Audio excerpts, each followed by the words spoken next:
You're listening to Barske Studio True Crime. The story you're about to hear is just one of many hidden in the shadows of Nordic history, based on true events. No emotions, no bias, just facts. Welcome back to the Deep Dive. Today we're heading over to Scandinavia, specifically Norway, to look at a case that's, well, it's infamous there. It really is. It's known across the board as probably the most significant miscarriage of justice in the country's modern history. They actually have a specific term for it. Justice Mord. Justice Mord. And the case itself is the Liland Case, or Liland Case. Exactly. And this isn't just a story about one man, Per Christian Liland, being wrongly convicted. It's really about how the system failed and, crucially, how his fight eventually forced major legal changes. So our mission here is to track that journey, how he got convicted back in 1970, spent decades fighting it. Served 14 years in prison? Yeah. Then finally got acquitted, and in the process, fundamentally changed how Norway even looks at reopening old criminal cases. Okay, let's set the scene. We're in Fredrikstad, December 1969, Christmas Eve morning. Right, and that's when two men, John Olav Larsen and Håkon Edvard Johansen, are found murdered. They were in Larsen's home, killed by blunt force trauma, axe murders, actually. Grim. And the location itself had a bit of a reputation, didn't it? Oh, absolutely. It was known locally as Lille Helvet. Which means Little Hell. Little Hell, yeah. And it wasn't just a name. It reflected the reality. The place was known as a hub for the local drug and alcohol scene, the Rusmiljet. Which probably influenced how the police approached it initially, looking for suspects within that environment. It seems likely. Things move fast. Per Christian Liland was arrested very quickly, like within an hour of the bodies being discovered. He was just nearby. Just near the scene. Okay. Yeah. They picked up a couple of others too, but they were let go pretty fast. Liland, though, he was detained and just 3 days later put in pretrial detention. So it felt like they zeroed in on him almost immediately. It certainly looks that way. And that speed, it carried right into the trial itself. Which happened in 1970. The Eidsveding High Court, the Liland. That's the one. And the conviction was severe. Murder under especially aggravating circumstances. He got life imprisonment, plus 10 years of something called sickring. Security detention. What exactly does that entail? It's a measure for individuals considered a continuing danger, often imposed after the main sentence. So it was a heavy verdict, suggesting the court believed he was exceptionally culpable. They even specified one murder was to cover up the other. But right from the start, there was a massive glaring problem with the evidence, wasn't there? The timeline. The timeline, yes. This is absolutely central to the whole case. It's the core contradiction. Okay, so what did the initial forensics say when the bodies were found? Well, the immediate findings, looking at decomposition, body temperature, that sort of thing, they pointed pretty clearly to the murders happening on December 23rd, or maybe the very early hours of the 24th. Right when they were found? Basically, yes, based on the physical state of the victims. Okay, but here's the twist. Liland had an alibi for that period, didn't he? A confirmed, solid alibi for the entire 23rd and 24th. He couldn't have been there when the initial forensics suggested the murders occurred. So, how on earth did the court convict him, if the science said he couldn't have done it then? This is where it gets deeply problematic. And it's really the mechanism of the injustice. It was established that Liland had been at the house at Lille Helvet, but on December 22nd. Okay, the day before the likely time of death. Exactly. So the prosecution had a problem. Their suspect was at the scene, but apparently before the crime happened, according to the initial reports. So they needed to bridge that gap. They did. And they did it by essentially shifting the timeline. They introduced expert testimony, which frankly was shaky even then, suggesting the victims could have survived for some time after being attacked. You mean they were attacked on the 22nd when Liland was there, but didn't actually die until the 23rd or 24th? Precisely. It created this theoretical window. A highly questionable medical possibility that allowed the court to say, okay, the fatal blows could have been struck on the 22nd. That feels incredibly convenient, like tailoring the science to fit the suspect. It was. The court chose to lean on this speculative theory, this alive for a period idea, over the more direct forensic evidence about the time of death. It allowed them to link Liland to the crime on the 22nd. And that was enough, that theoretical possibility? It was enough for the conviction. It negated his alibi for the 23rd, 24th by making it irrelevant. The crime, according to the court's accepted narrative, happened on the 22nd. Wow. And once that conviction was in place, trying to challenge it must have been incredibly difficult. Extremely. Liland appealed immediately, of course, but the Supreme Court, the Høyesterett, rejected his appeal in November 1970. So very quickly after the trial. Yes, and he didn't stop.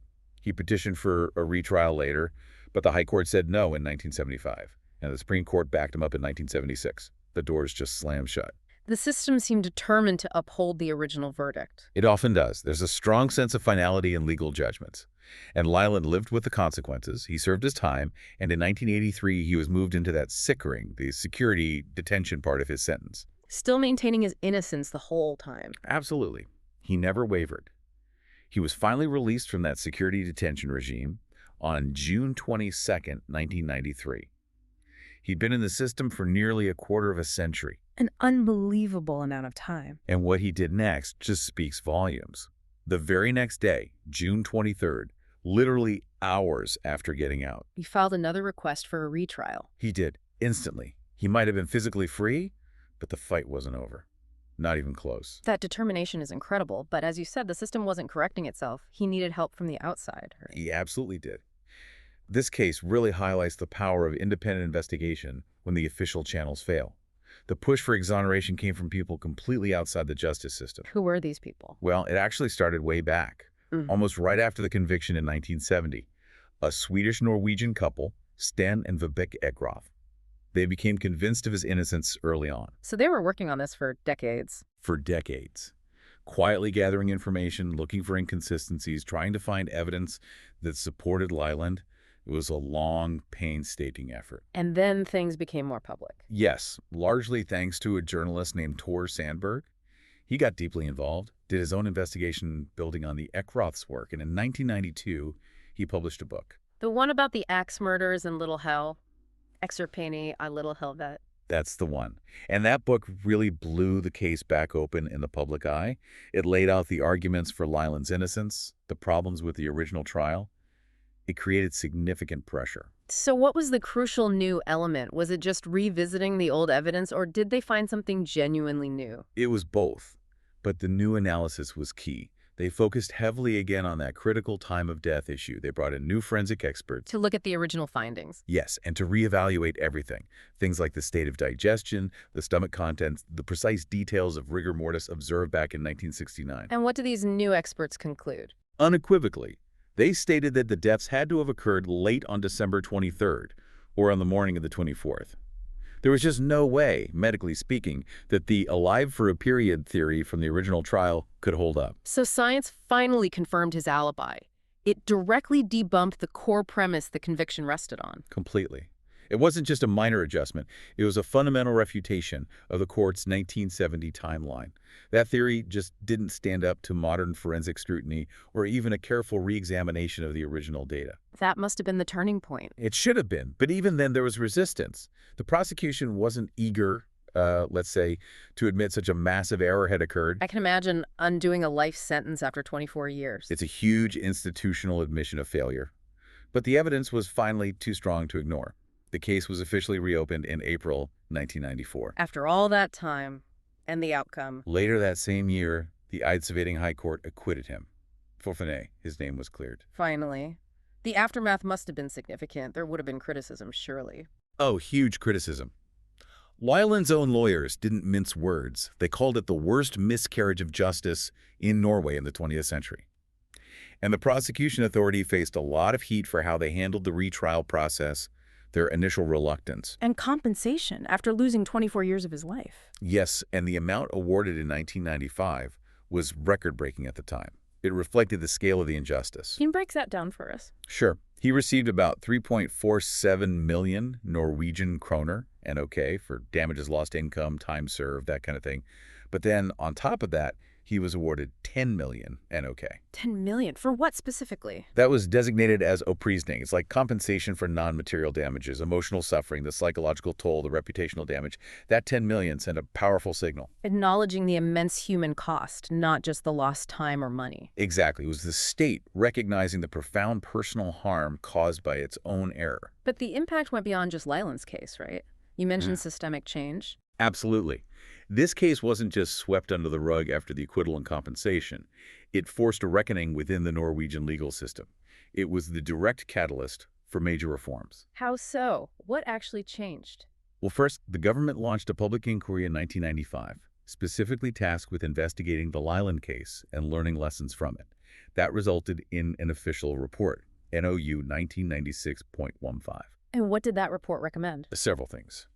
Strengthening legal protections for individuals was key, and significantly, it recommended that the state should potentially cover the costs for private investigators, like the Eckroths and Sandberg, when they work on reopening cases. Wow, that's a big deal. Funding the outsiders who challenge the system. It was a huge acknowledgement, recognizing that sometimes you need that external pressure and scrutiny.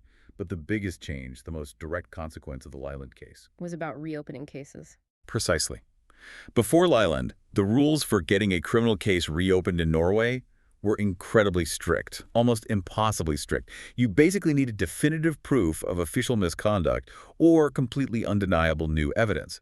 The system prioritized finality above almost everything else. Which meant mistakes, once made and confirmed by high courts, were almost impossible to undo. Very difficult. The Liland case showed just how dangerous that rigidity could be. So it led directly to the creation of a whole new body. Which is? The Gjennomtrykkelseskommisjonen, the Criminal Cases Review Commission, essentially. And what does it do? It's an independent body, totally separate from the courts, separate from the prosecution. Its sole job is to review applications for retrials in criminal cases. It acts as an external check, a safety valve. So if the normal appeals process fails, or if new evidence emerges later, there's now a dedicated independent place to take the case. Exactly. It was designed specifically to prevent another Liland situation where a potentially innocent person hits legal dead ends for decades because the system can't or won't re-examine its own conclusions.